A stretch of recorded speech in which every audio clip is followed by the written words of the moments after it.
Hi, this is Erica of LifeBlazing.com and JoyfulWorkForSensitivePeople.com, and I am sharing with you today the first episode of what's going to be a series that I'm calling Empathic Revolution.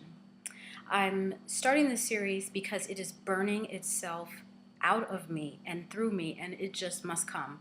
And I'm finding that pressing record on my laptop camera is a really quick way for me to be able to share some insights as they come to me that I think could be helpful to the people that I tend to attract, which are people with sensory processing sensitivity, empaths, intuitives, highly sensitive people. That would be my crowd and my crew, and those are particularly the people that I'm wanting to be of service to. So the first thing I have to let you know, just to lay a quick foundation as to the heart and the groundwork of Empathic Revolution, is this.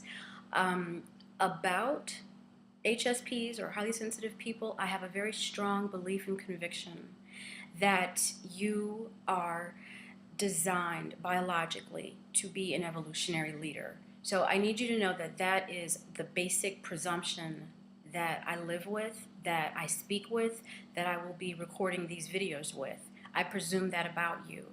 Please don't feel freaked out, overwhelmed, or burdened, because it's equally your right to say that you want nothing to do with my ideas about what it means to have a sensitive nervous system, what it means to have heightened perception and awareness and empathy. So, take what works for you and leave the rest behind, okay? So having said that, I want to share 3 ideas that have occurred to me as I am journeying forth and speaking my truth about what I believe an empathic revolution looks like, okay?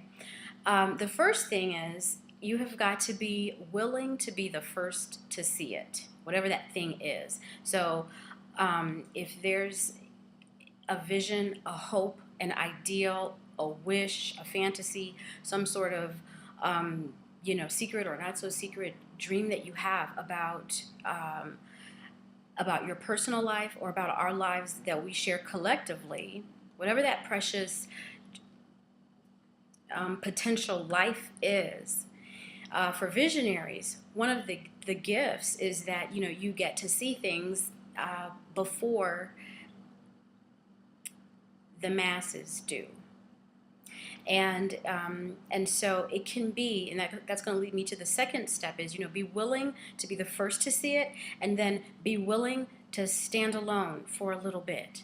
Because, again, visionaries, they see things, they suspect things, they have audacious hope, and they're able to believe for things as they can be, not necessarily as they are. And so you got to spend some time perhaps hanging out alone, okay, because you're seeing something and you're holding space for something that hasn't yet entered into the mass consciousness. So you're a bookmark, all right? And so be willing to be the first to see it, be willing to stand alone in that vision just for a bit, because then that leads to the third step or stage that I'm noticing happening organically, and that is be willing to accept and receive the help and support that is going to come to you inevitably. Because as you are faithful to this thing that you're loving into existence, you start to become very magnetic and attractive. And so even though there may be a bunch who don't have ears to hear what you're saying, there will be some, and they're going to start to grow and they're going to start to increase that get it. They get what you're saying, and not only do they get it, but they can collaborate with you, and they can say, hey, you know what, I really have something I could actually bring to this idea of yours. I've got some gifts and some power and some energy that I could throw in alongside what you're working on, and that's where beautiful collaboration happens. So really what I'm speaking about, it could be something like a social planetary transformation. It could be the opening of an art gallery, and anything in between. But I'm just sharing with you insights as they come to me freshly, as I have given myself over to this process of owning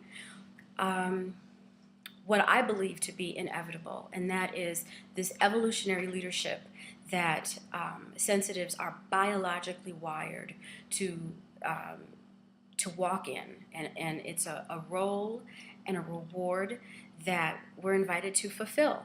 And so in the next episode, I'm going to talk about entrepreneurship and the empathic revolution and how they go together in a real complementary fashion. So until then, I wish you the courage to be unreasonable.